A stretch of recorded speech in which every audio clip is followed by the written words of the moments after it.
Hello, I am doctor Mathew Thekkedath. കഴിഞ്ഞ 50 വർഷങ്ങളായി അമേരിക്കയിൽ സ്ഥിരതാമസമാക്കിയിട്ടുള്ള ഒരു മലയാളിയാണ്. അരനൂറ്റാണ്ടിലേറെ അമേരിക്കയിലായി എന്ന് കരുതി മലയാളം മറന്നുവന്നോ, ഇവിടുത്തെ കലാ, സാംസ്കാരിക, സാഹിത്യ, രാഷ്ട്രീയ മണ്ഡലങ്ങളിൽ സംഭവിച്ചിട്ടുള്ള വ്യതിയാനങ്ങൾ മനസ്സിലാക്കിയിട്ടുണ്ടോ എന്ന് കരുതണ്ട. മലയാളി അവൻ എവിടെ പോയാലും അവൻ്റെ മനസ്സിൽ സൂക്ഷിക്കുന്ന ചില മിത്തുകളുണ്ട്, ചില സത്യങ്ങളുണ്ട്, ചില സങ്കല്പങ്ങളുണ്ട്.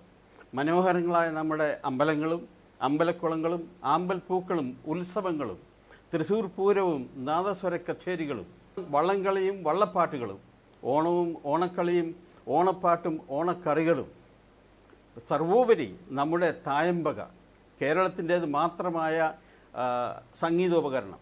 ഇത്ര മജസ്റ്റിക് ആയിട്ടുള്ള ഒരു സംഗീതോപകരണം ഹോളിവുഡിലോ ബ്രോഡ്വേയിലോ പോലും ഇല്ല.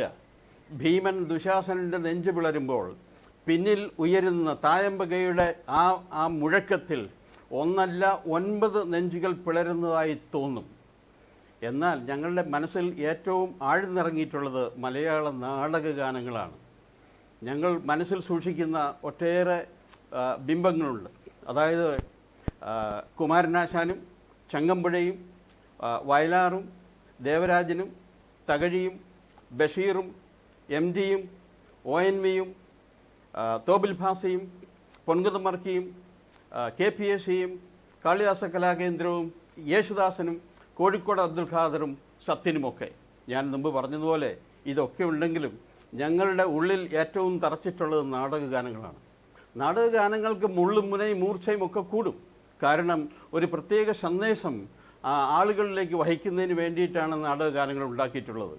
നമ്മൾ കൊയ്യും വയലെല്ലാം നമ്മുടേതാകും പൈങ്കിളിയെ, പാട്ടുകാരൻ നാളെയുടെ കാട്ടുകാരനാവും എന്നൊക്കെ എഴുതിയത് ഒരു പ്രത്യേക ഉദ്ദേശത്തോടു കൂടിയാണ്. നാടകത്തിൻ്റെ അവതരണ രീതി വ്യത്യാസമാണ്, അതിൻ്റെ സംഭാഷണവും വ്യത്യാസമാണ്. ഉദാഹരണമായി തിരുവനന്തപുരം EJT ഹാളിൻ്റെ സ്റ്റേജിൻ്റെ ഏറ്റവും പുറകിൽ നിന്നുകൊണ്ട് PK വിക്രമൻ നായർ ഒരു ദീർഘനിശ്വാസം ചെയ്താൽ സ്റ്റേജിൻ്റെ പുറകിലിരിക്കുന്ന വ്യക്തിയുടെ മുഖത്ത് ആ ചൂട് തട്ടും. ഈ നാടക ഗാനങ്ങൾ അവതരിപ്പിക്കുന്നതിന് ആ പാട്ടുകാരൻ ആ പാട്ടിൽ വിശ്വസിക്കണം, അതിൽ ലയിക്കണം, അതിൽ ആത്മാർപ്പണം നടത്തണം. ഇവിടെ സംഗീതവും സംഭാഷണവും ഗാനവും ഒന്നായിത്തീരുന്നു. അങ്ങനെ ഒരു പുതിയ ഷോൺഡ്ര രൂപീകരിക്കുന്നു. പാശ്ചാത്യ സംഗീതത്തിലെ ഓപ്പറ പോലെ പ്രഗത്ഭന്മാരും നാടകഗാനങ്ങളിൽ പങ്കുവച്ചിട്ടുണ്ട്. അതൊക്കെ ശോഭിക്കാതെ പോയത് ഈ ആത്മാർപ്പണം, അതിൻ്റെ ആത്മാവ് നഷ്ടപ്പെട്ടു.